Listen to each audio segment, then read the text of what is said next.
This is the Horse Radio Network.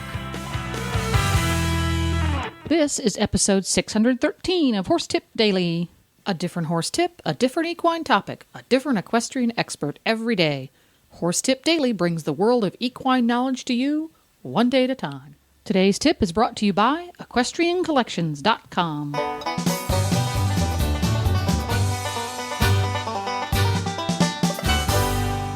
Greetings, horse people. Coach Jen here, and thanks for tuning in to Horse Tip Daily.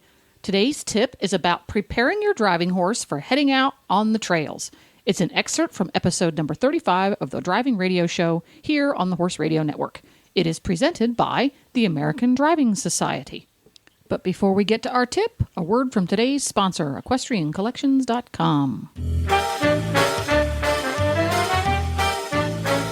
Hey everybody, Glenn here from the Horse Radio Network. I am with Debbie over at Equestrian Collections with the Equestrian Collections Product of the Week. What do we have this week, Debbie? Well, this week I want to talk about the Ovation Airform All-Purpose Click-It Girth, although it also comes in... That's a big, long name. Yeah, it also comes in dressage and other types as well. Okay. It's time to get in schooling. It's time to get back on the trail.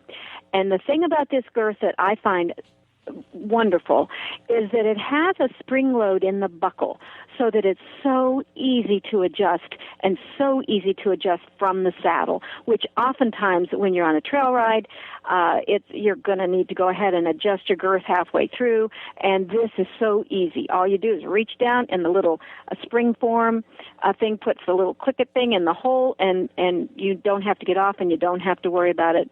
It's synthetic. It's hypoallergenic. All you have to do is hose it down.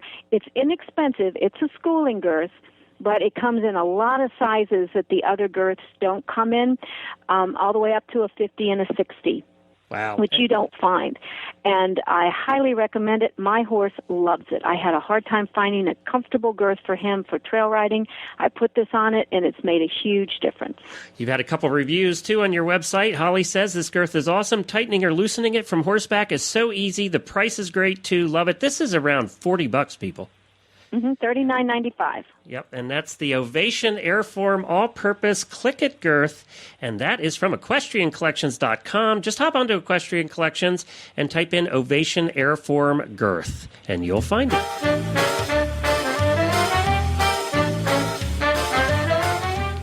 Now, enjoy today's tip.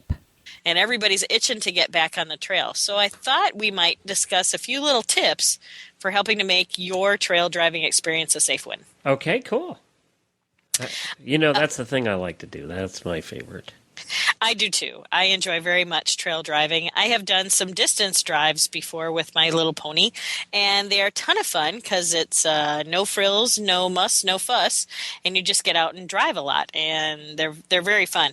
And some of these things that we're going to talk about today, I did interact with or experience on some of the drives that I've been on. So I just thought I'd share some tips with everybody to just have some helpful reminders to get you going in the spring. All right.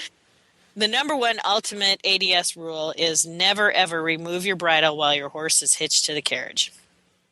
And sometimes your horse has other ideas about its bridle being on or off. And especially in the spring, if you have hairy, woolly beasts, they love to rub their heads on each other or on you or on a tree or fence post or something like that that may be near them that they can reach. So you may want to think about investing in a gullet strap, which is a strap that goes from the throat latch down to the end of the bridle.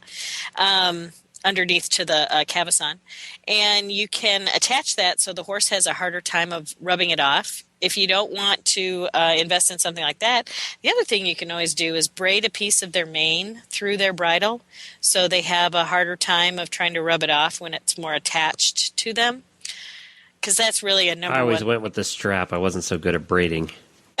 Yeah.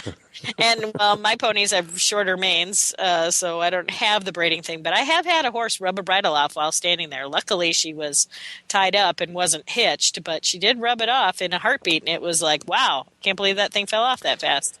And by the way, you only make that mistake usually once before you learn your lesson. Exactly. And hopefully it's in the same and situation. You hope your card's still in one piece when you're done on your horse. Yeah. Another thing, when you're getting out your equipment and stuff for the beginning of the year, do a quick harness check. Take your harness apart, check all the pieces, make sure there isn't any stitching that's come undone or that a nasty little mouse maybe has helped itself to some of your part of your harness. Check all the staples if you have staples in your harness or something like that, to make sure that it's still safe for you to use. And maybe even clean it. That is a good thing, too. Actually, when you clean it is usually when you find those little oops-a-daisies. Man, better find a harness maker to fix something like that. I did have that one time. I took my harness apart, was cleaning it, and noticed my one of my tugs had just the stitching had totally come out. And I was going to hitch up and drive that day, and I probably would have had a whoops-a-daisy if I didn't catch that when I cleaned it. The other thing, double check your carriage. Make sure that your shafts are all good, that your wheels rotate. If you can, make sure that you properly grease your hubs, and make sure that everybody's carriage, a lot of them are different, so I'm not going to talk about wheel care, nor am I an authority on that at all.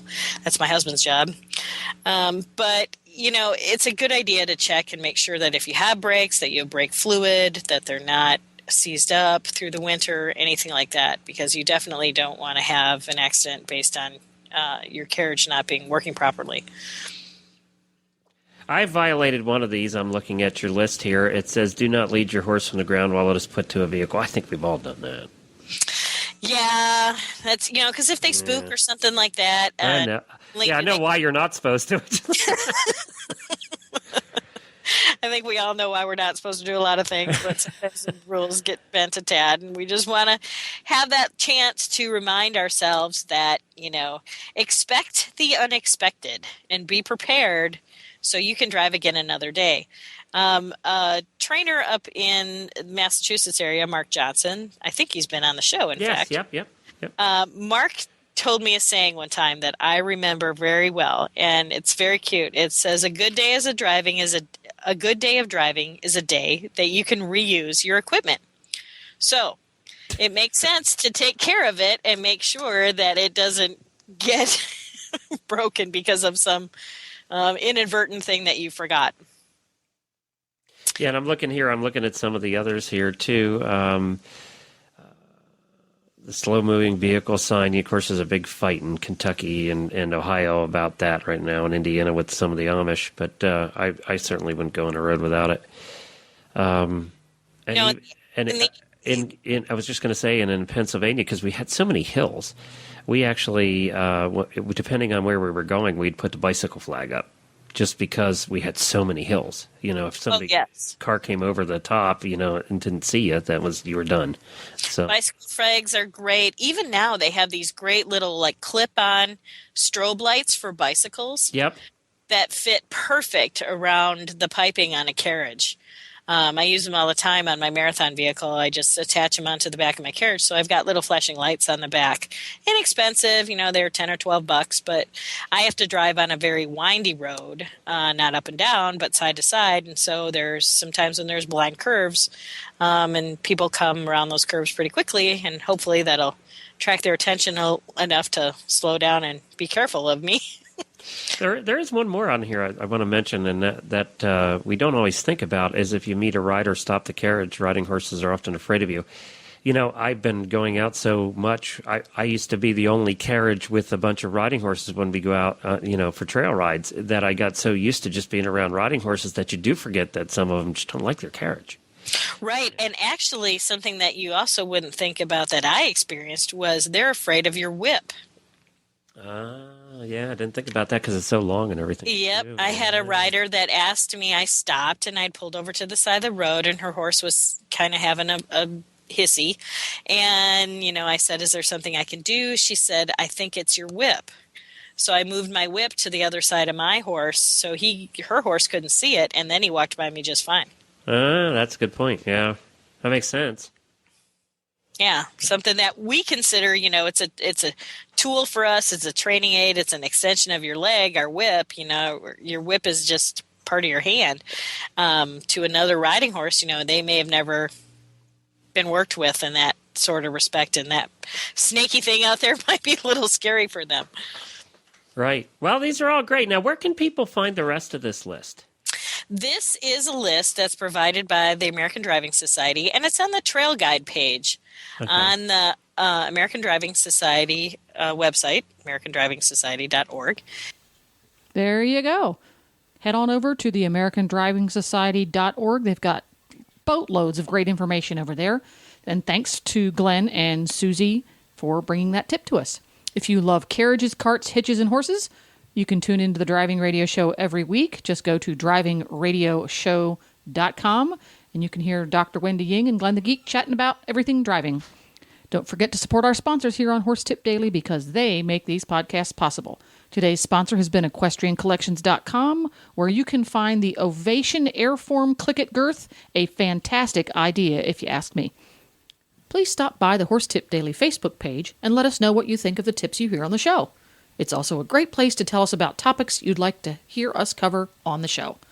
You can subscribe to all the great shows on the Horse Radio Network through iTunes or Zune and get your horse podcasts automatically downloaded to your iPod, Zune, or MP3 player.